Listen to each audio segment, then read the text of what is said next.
With the new version and the final kit of Varka now revealed and the 6.4 banners finally confirmed, it's time to break everything down, starting with the full banner lineup.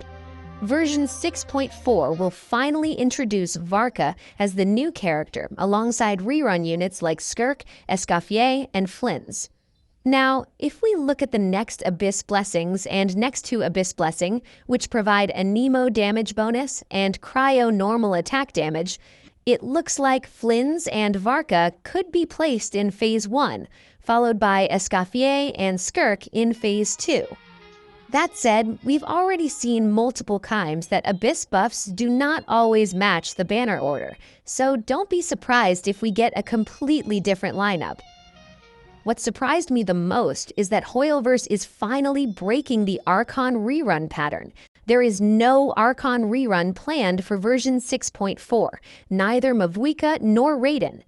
Raiden not getting a rerun actually makes sense because we already have sources suggesting that a major Inazuma arc is coming later, which may also introduce buffs for older Inazuma characters, similar to what we saw in Mondstadt with the Venti and Duran banners.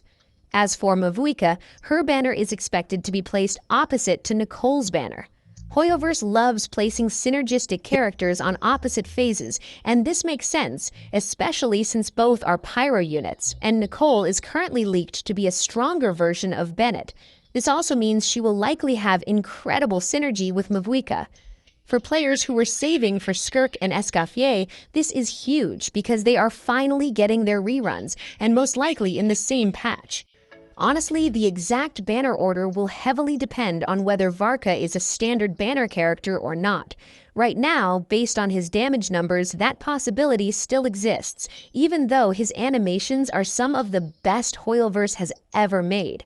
I mean, they literally gave him dual weapons, so it's very hard to believe they would make him standard. But if they do, don't be surprised if they put Skirk and Flins in the second half and Escoffier in the first half. And that would make sense because Escoffier is currently one of the highest value units in the game, especially considering how many players already own Skirk but missed Escoffier. We already made a full video breaking down these banners in detail. Now, coming back to the roadmap, alongside these banners, we are also getting a new map expansion.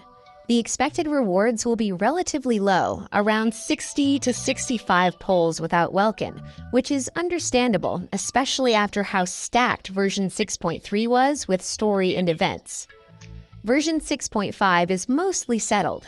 Mavuika is very likely getting her rerun, and we are also expected to get Linnea as the new 5-star character. Nothing is fully confirmed yet, but according to current leaks, she will be a lunar character. She is described as a pink-haired life sciences advisor for the Adventurers Guild, with a strong aversion to robots, and that's where things start getting very interesting.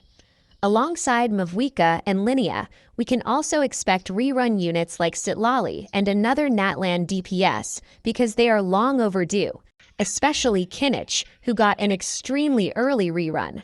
By the time version 6.5 arrives, it will almost be a full year since his last banner, so it would make perfect sense. Now moving on to version 6.6. This is where things get really interesting.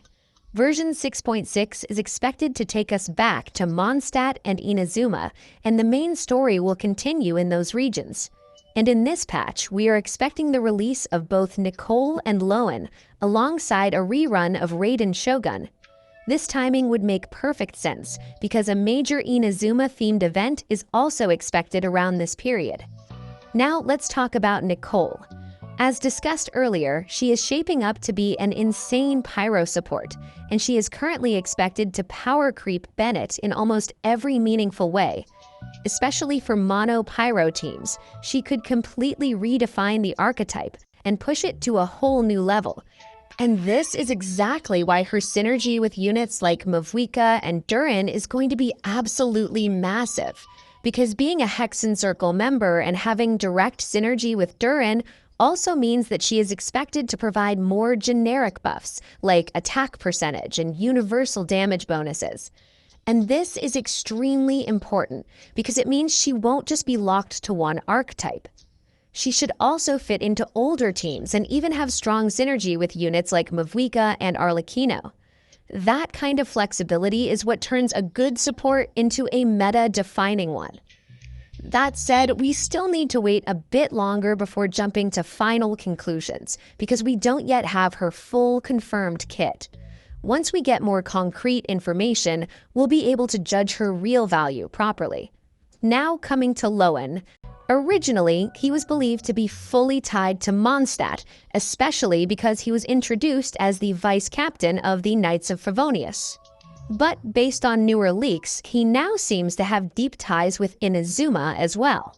And we just recently received new information suggesting that he will most likely be a polearm user and a cryo support, which makes things way more interesting, because if that's true, he could become a key unit for multiple archetypes, especially cryo-based and superconduct-focused teams.